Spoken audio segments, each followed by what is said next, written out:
In the name of Allah, the most compassionate, the most merciful.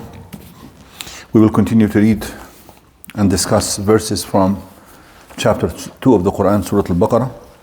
Today I brought a different translation. That's the one we will be using from now. It's called the Quran, a verse translation. The Quran, a verse translation. This is a newer translation of the Quran. It is by somebody called Habib, M-A-R Habib, and Bruce Lawrence. What I know about this translation is that the translator Habib joined efforts with this other man, Bruce Lawrence, who is actually a poet, and they spent like 10 years trying to translate, bring this as close meanings as they could in English. At the same time, the poet helped with choosing the best words so as to give it some kind of eloquence in English. So I'll read to you the verses that we had stopped at. We finished verse 82. So we'll start the following section. He actually also divides it into sections. That helps based on the subject. So the coming section is section 9 in this book. It starts from verse 83 and goes all the way to verse 86. And you'll see it's basically one subject. Even when we were taking sections, it seems that also we were going by certain subjects, and they coincide to a great degree with what they have also, how they classified these sections.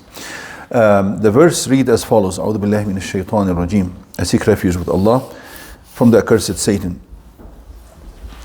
وَإِذَا أَخَذْنَا مِيثَاقَ بَنِي إِسْرَائِيلَ لَا تَعْبُدُونَ إِلَّا اللَّهَ وَبِالْوَالِدَيْنِ إِحْسَانًا وذي القربى واليتامى والمساكين وقولوا للناس حسنا وأقيموا الصلاة وآتوا الزكاة ثم توليتم إلا قليلا منكم وأنتم معرضون. Let me translate this verse, number 83.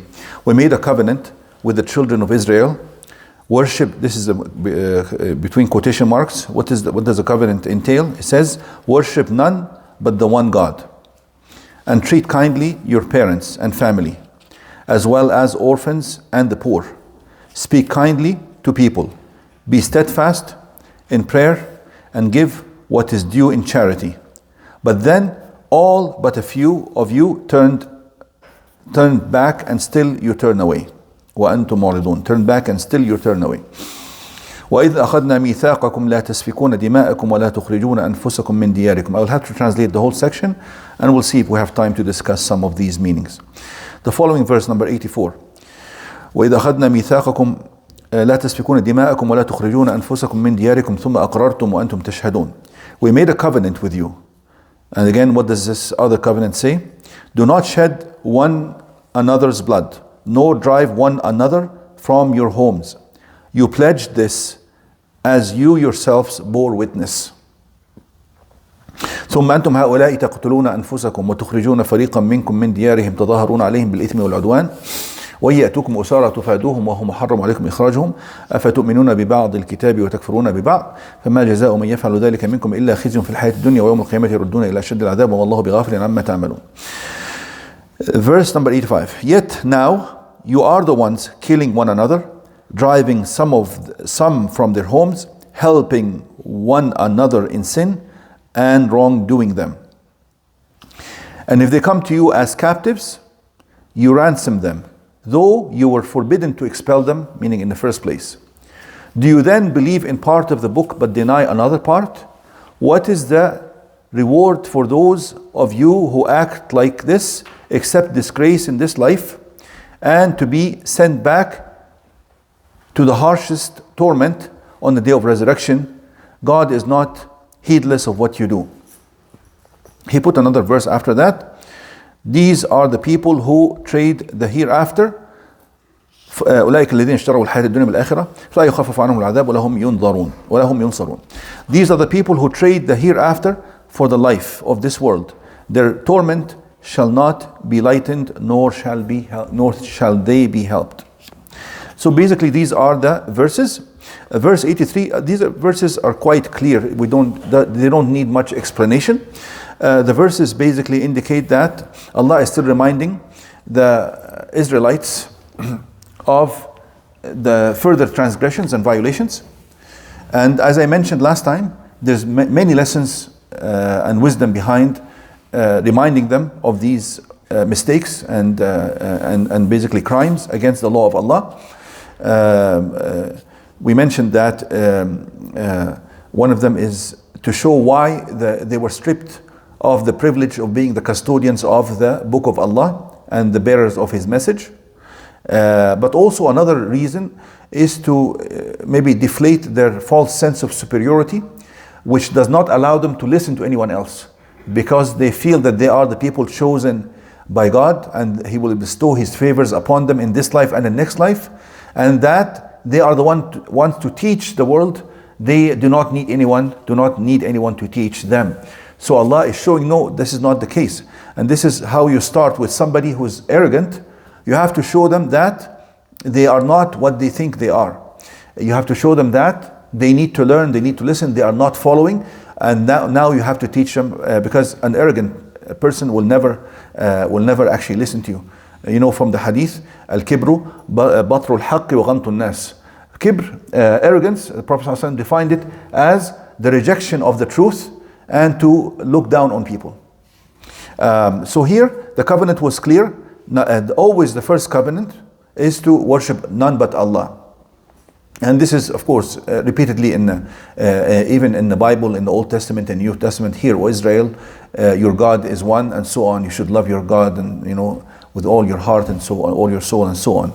So this is so anybody who deviates from this essential commandment, number one commandment of Allah, basically has gone astray, regardless of who he associated with Allah, if it was another prophet or whatever, because their book is very clear on this one in the first place, that nobody deserves to be worshipped except Allah. It is throughout the Bible itself. We don't need to stress this more.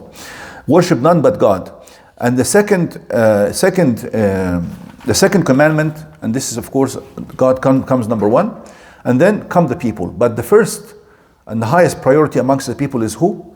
Who is the first priority for deserving, worthy of kindness out of all the people around you? Who? Parents, number one. وَبِالْوَالِدَيْنِ إِحْسَانًا. This is recurrent in the Quran. That's why this is this is a fundamental principle in the Quran.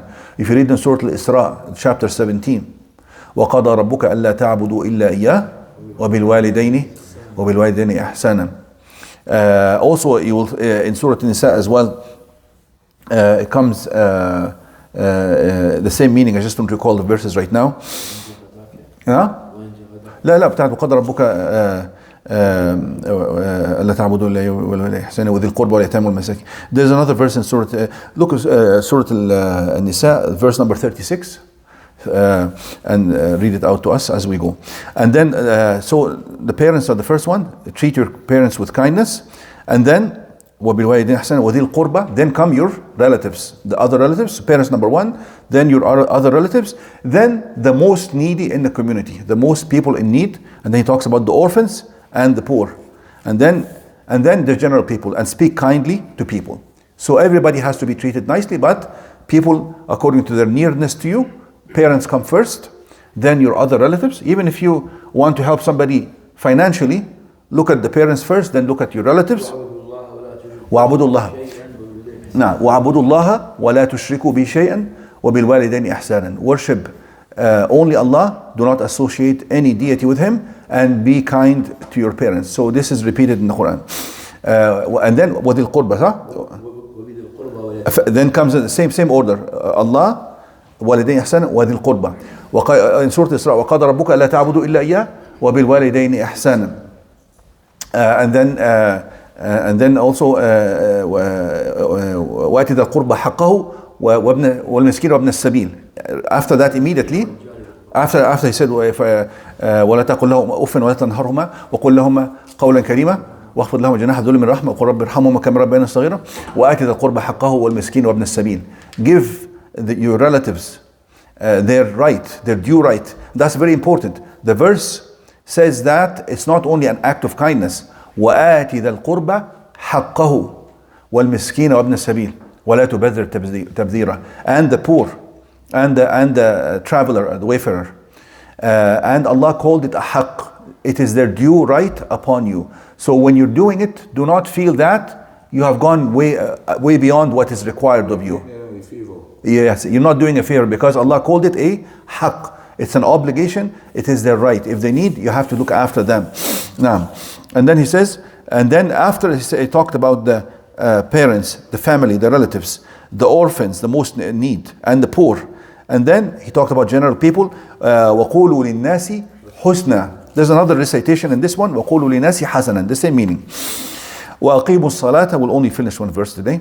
وَأَقِيمُوا الصَّلَاةَ وَآتُوا الزَّكَاةَ. And establish prayer and give what is due in charity. This is like a summary of what is previously said. Allah talked about worshipping only Him and then being kind to the people. This is basically summarized in وَأَقِيمُوا الصَّلَاةَ وَآتُوا الزَّكَاةَ. قِيمُوا الصَّلَاةَ, establishing prayer, is the right of Allah. وَآتُوا الزَّكَاةَ is the right of anybody in need. وَآتُوا الزَّكَاةَ.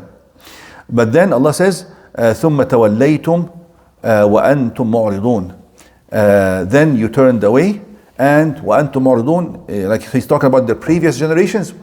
تَوَلَّيْتُمْ, you turned your back and still you are turning away. Even the current generation is doing the same thing. And that is why when Allah repeatedly reminds them, He attributes these violations even to the current generation, even if if these things were done by previous generations, because Allah knows that the people He's talking to have the same kind of qualities and the same kind of understanding of religion, and they would not hesitate in doing exactly the same thing. They are blind followers of the previous generation, so they also deserve to be reprimanded, which means that these things are still in you and you are still doing these kind of things. Whenever the opportunity would arise, you would still do the same as the people before you. We'll stop here. Now, the translation said, say things kindly to people, kindly. It says, speak kindly to people. It is. And kindly, this encompasses not only being kind in the words, being courteous and gentle, but also giving advice as well. Falls خذ العفو وأمر بالعرف وأعرض عن الجاهلين. Anything that is good and nice and beneficial will fall under hasana, because وقولوا للناس حسنا, the other recitation is hasanan, what is good. So of course. It's the content and the method. Of course. طبعا. Because the translation is limited. Absolutely. We'll stop here. The translation. But don't ruin the page. بالنسبة للإحسان المادي إذا